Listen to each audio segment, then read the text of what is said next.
ഇപ്പൊ എവിടുന്ന വരുന്നു? ഞാനിപ്പോ വരുന്ന എന്നെ കെട്ടിച്ചു വിടുന്നത് കോട്ടയത്താണ്. പക്ഷെ ഞാനിപ്പോ വരുന്നത് വാഗതാനത്തുനിന്നാണ്.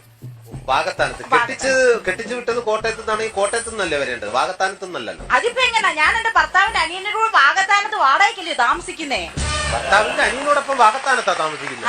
അപ്പൊ ഭർത്താവിന്റെ കൂടെ എനിക്ക് യോജിച്ചു പോകാൻ പറ്റില്ല. ഒരു സ്ത്രീയോട് ഒരു പുരുഷനെ ചോദിക്കാത്ത ചോദ്യങ്ങളാണ് എന്റെ ഭർത്താവിനോട് ചോദിച്ചത്. അത് എന്റെ മുഖത്ത് നോക്കി ചോദിച്ചു. അതൊക്കെയായിരിക്കും ഇങ്ങനെ ഒരു തീരുമാനം എടുക്കാൻ വേണ്ടിട്ട് ഇവരുടെ പ്രചോദനം തന്നത്. എന്താണ് അദ്ദേഹം മുഖത്ത് നോക്കി ചോദിക്കാൻ പറ്റാത്ത എന്താണ് ചോദിച്ചത്? മ്ലേച്ഛമായ ചോദ്യങ്ങളാണ്, മ്ലേച്ഛമായ ആവശ്യങ്ങളായിരുന്നു അദ്ദേഹത്തിനുള്ളത്. എന്തായിരുന്നു പറയും? അദ്ദേഹം എന്നോട് പറഞ്ഞു, എനിക്ക് ഈ ഒരു പൊതുവേദിയിൽ നിന്ന് പറയാൻ പാടില്ലാത്തതാണ്. അല്ല, എന്നാലും പിന്നെ അങ്ങനെ പുരുഷന്മാരെ അത്തരത്തിൽ എന്താണ് പറഞ്ഞത് നമുക്കൊന്ന് അറിഞ്ഞാൽ കൊള്ളാം. ഏതായാലും നിങ്ങൾ നിർബന്ധിച്ച സ്ഥിതിക്ക് ഞാൻ ഒന്ന് പറഞ്ഞേക്കാം. അദ്ദേഹം എന്നോട് പറഞ്ഞ എന്താണെന്ന് അറിയാമോ? ഭർത്താവ് പറയാ, രാവിലെ 6 മണിക്ക് ഞാൻ എഴുന്നേക്കണം അത്രേ, അങ്ങർക്ക് ചായ ഉണ്ടാക്കി കൊടുക്കണം അത്രേ, അങ്ങനെ തുണികൾ കഴുകണം